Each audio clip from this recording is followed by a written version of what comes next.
Dans cette vidéo, nous allons aborder le concept basique du skin dans Houdini. Alors le skin a besoin d'une forme que l'on va déformer avec une structure qu'on appelle des bones.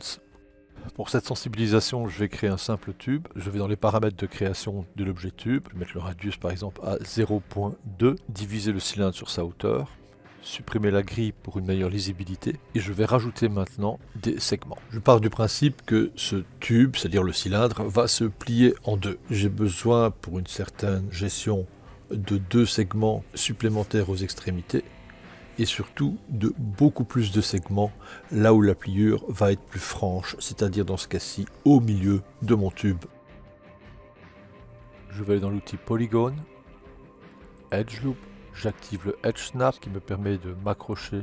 J'appuie sur Q pour réavoir l'opération et je rappuie sur Q pour avoir encore une fois l'opération. Concernant la dernière opération ici, je vais multiplier le nombre de subdivisions. Pour un apprentissage plus abouti des outils relatifs à la modélisation polygonale, je vous invite à ma formation consacrée à la modélisation utilisant les outils Polygone. Nous allons activer maintenant la vue frontale, barre d'espace 3 et je vais créer des bones.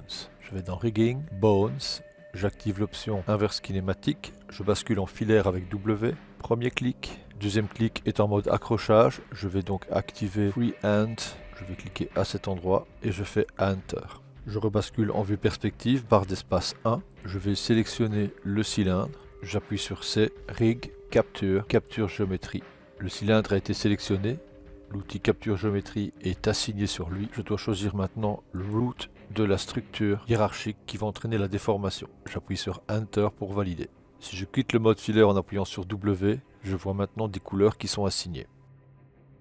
Je sélectionne le Chain Goal, T de Translate et le skinning est fait. Une fois que le skinning est terminé, vous pouvez revenir dans l'espace objet du tube. À la fin des nœuds représentatifs du skinning, vous pouvez maintenant rajouter un nœud de subdivision. Le skin étant sur le low poly, il est évident que le high poly créé avec le subdivide va suivre. Nous allons créer une animation maintenant du chain goal. Sur le premier frame de la timeline, je fais Shift T lorsque le chain goal est sélectionné et que mon pointeur de souris est dans ma vue perspective. J'avance sur 50 frames, je modifie la position du chain goal et je fais Shift T lorsque mon pointeur de souris est toujours dans la vue perspective. Je viens de créer comme ça des clés de translation. Je bascule en mode sélection et je choisis le mode lasso. Je sélectionne ma géométrie avec un simple clic et je vais maintenant modifier l'influence des poids avec le Capture Weight. Tab ECW pour Edit Capture Weight. Comme j'étais en sélection lasso au préalable, je vais sélectionner une zone de points et cette zone de points va subir les influences que je peux faire avec le Bones qui est ici et son manipulateur ainsi que l'autre Bones et son manipulateur.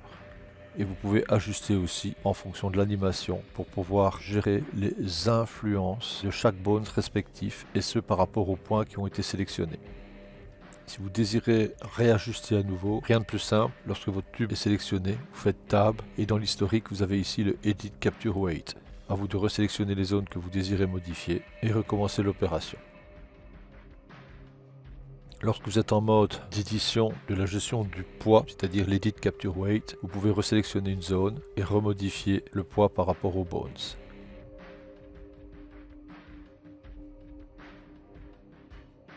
À bientôt.